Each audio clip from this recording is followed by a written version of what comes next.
Assalamualaikum warahmatullahi wabarakatuh. Perkenalkan, saya Bese Yuliana, dosen farmasi Fakultas Farmasi Universitas Megarizky Makassar.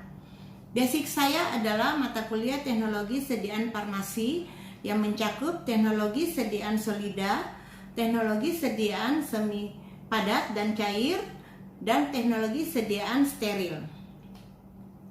Pada materi pengajaran yang akan saya paparkan hari ini adalah teknologi sediaan liquid dan semi solid. Pemaparan materi ini adalah sebagai bukti tridharma perguruan tinggi di bidang pengajaran.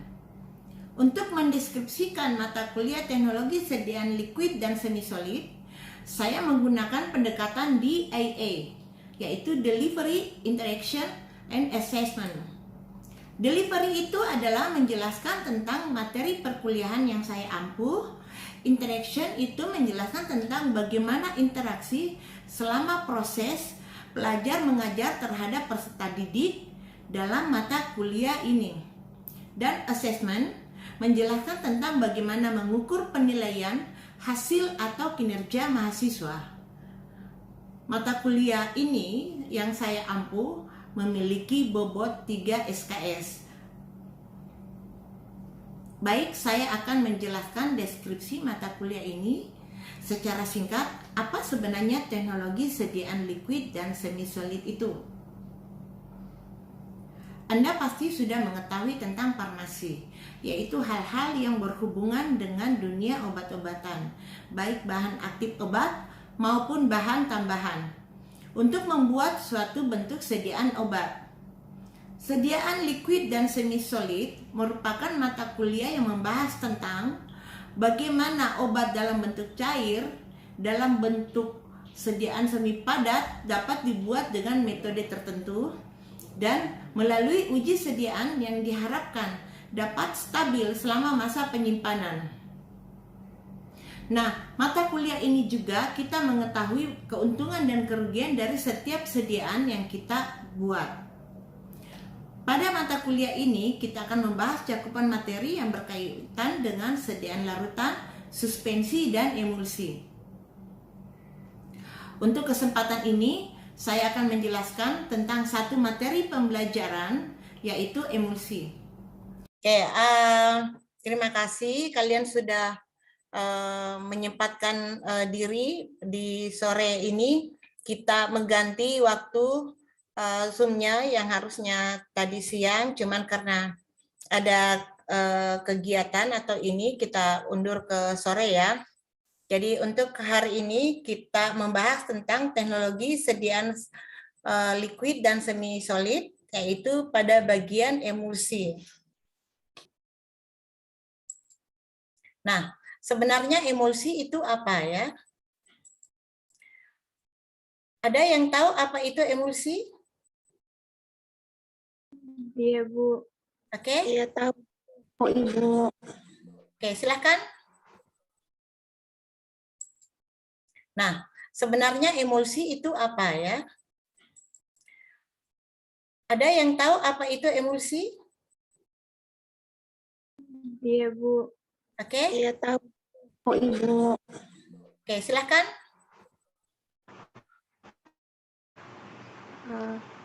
Menurut formularium nasional, emulsi adalah sediaan berupa campuran terdiri dari dua fase cairan dalam sistem dispersi fase cairan. Oke, ada lagi yang lain? Yang cairan lainnya umumnya dimantapkan oleh saya, Ibu. Oke, silakan. Ya, menurut buku pengantar bentuk sediaan farmasi, emulsi adalah suatu dispersi di mana fase terdispersi terdiri dari bulatan-bulatan kecil zat cair yang terdistribusi ke seluruh pembawa yang tidak tercampur. Oke ya.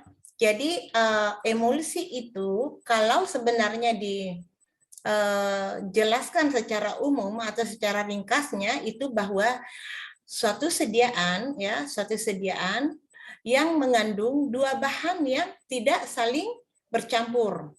Ya, jadi contohnya antara air dengan minyak. Ya. Jadi tidak akan pernah bercampur ya sampai kapanpun tanpa ada bantuan bahan lain yang akan membuat ketercampuran ya antara air dengan minyak tersebut. Nah, sekarang komponen emulsi dapat digolongkan menjadi dua macam ya. Komponen emulsi itu sama dengan kalau misalnya saya katakan bahwa apa komposisi dari emulsi. Jadi dia ada dua, yaitu komponen dasar dengan komponen tambahan. Komponen dasar ini itu yang dikatakan bahwa zat aktif ya. Komponen tambahan adalah bahan-bahan tambahan yang biasa digunakan di emulsi. Nah, sekarang komponen dasar dari emulsi itu adalah biasa dikatakan fase dispersi ya, atau fase internal atau fase discontinue. Jadi kalau misalnya kalian membaca buku atau jurnal-jurnal, ada tertulis fase dispersi. Artinya itu ada komponen dasar ya. Atau ada buku lagi kalian baca fase internal. Itu berarti dia sama dengan fase dispersi ya. Atau fase discontinue. Jadi tiga sinonim ini sama.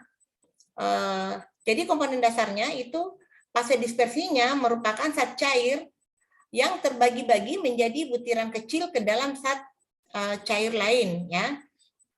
Jadi ada zat cair yang besar, kemudian nanti bercampur dengan bahan yang lain yang tidak bercampur ya, antara contohnya air dengan minyak, itu nanti dia akan membentuk ya, membentuk butiran-butiran kecil. Dari yang besar nanti akan membentuk butiran-butiran kecil untuk menyatu jadi satu ya. Kemudian ada fase kontinu. Jadi komponen dasarnya itu ada fase dispersi, ada fase kontinu. Fase kontinu itu sama dengan fase eksternal ya, atau fase luar, yaitu zat cair dalam emulsi yang berfungsi sebagai bahan dasar atau pendukung dari emulsi tersebut. Kemudian emulgator buatan itu, jadi itu emulgator alam ya, alam artinya dia ada tanpa ada sintesis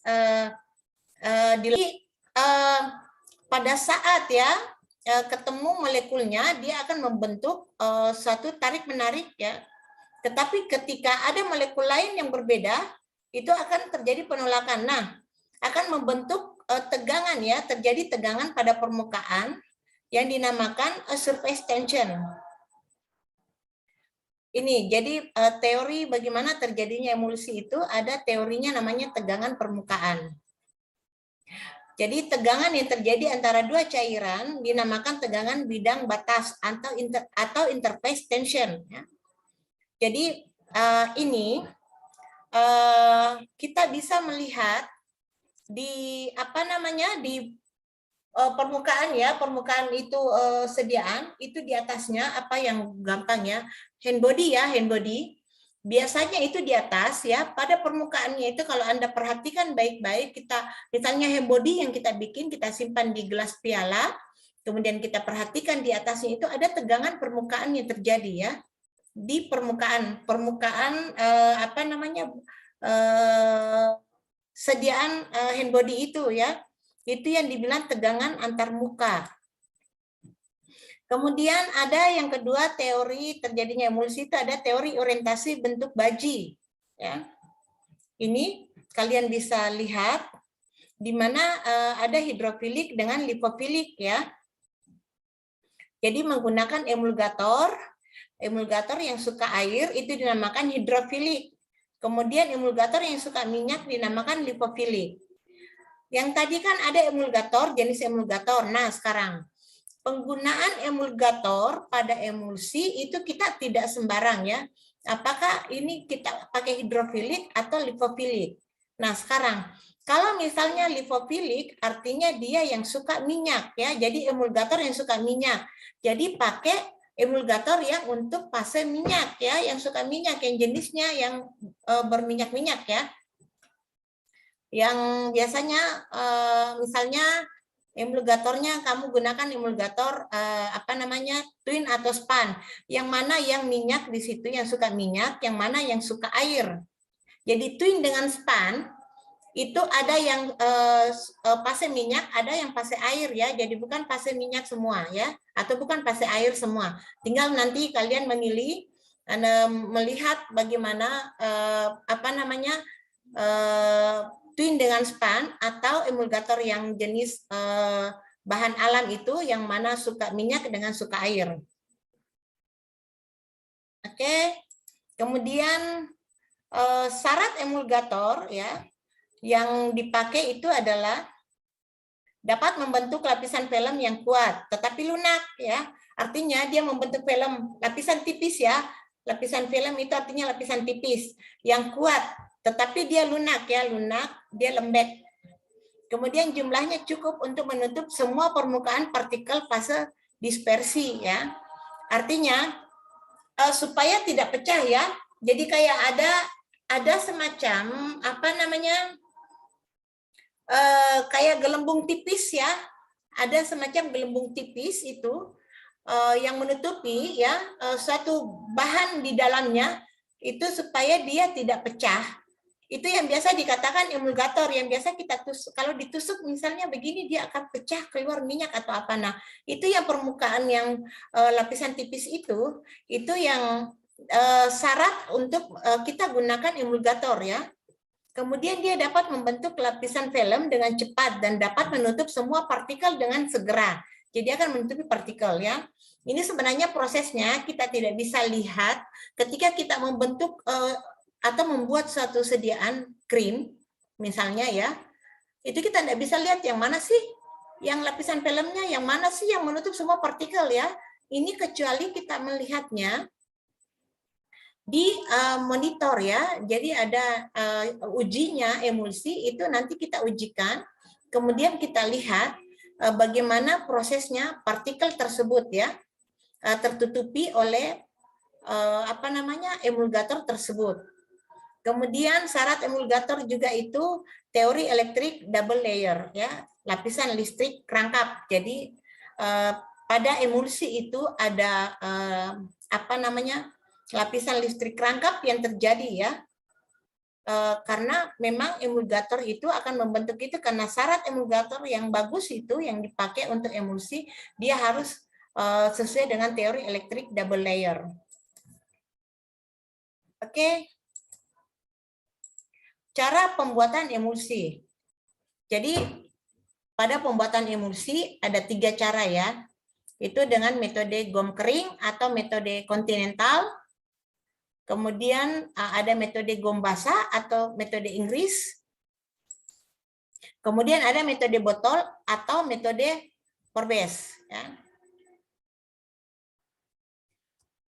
Nah, untuk metode gom kering ya, itu caranya saat pengemulsi atau gom Arab ya, saat pengemulsi atau gom Arab atau emulgator dicampur dengan minyak. Kemudian tambahkan air untuk membentuk korpus ya. Korpus itu yang bulatan-bulatan ya. Baru diencerkan dengan sisa air yang tersisa. Atau yang tersedia pada saat kita gunakan. Jadi tadi kan kita tambahkan air, misalnya airnya 50 ml kita pakai. Kita kasih dulu 25.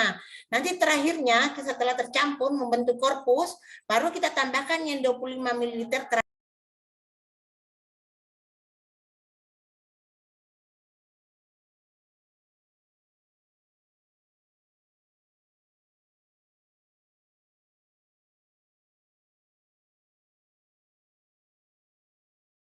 Ada fase minyak dengan fase air yang tidak bercampur. Kita butuhkan emulgator. Nah, yang seperti tadi saya jelaskan sebelumnya, emulgatornya kan ada yang alam dengan ada yang buatan. Anda mau pakai yang mana, yang buatan atau yang alam, terserah ya.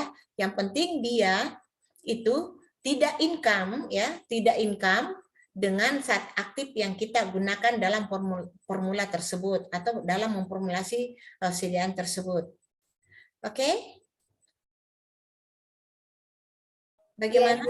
Oke ya, saya kira kalian paham. Jadi untuk tugas individunya minggu depan dikumpul, kalian merancang suatu formula emulsi, Kemudian tentukan tujuan dari formula tersebut.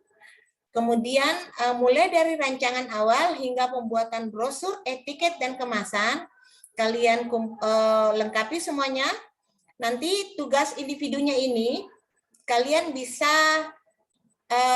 kumpulkan ya lewat email misalnya, atau kirim lewat WA, atau kalian bisa langsung mengumpulkan dalam bentuk file ya, atau dalam bentuk fisiknya ke saya. Oke, dimengerti ya untuk tugas individunya?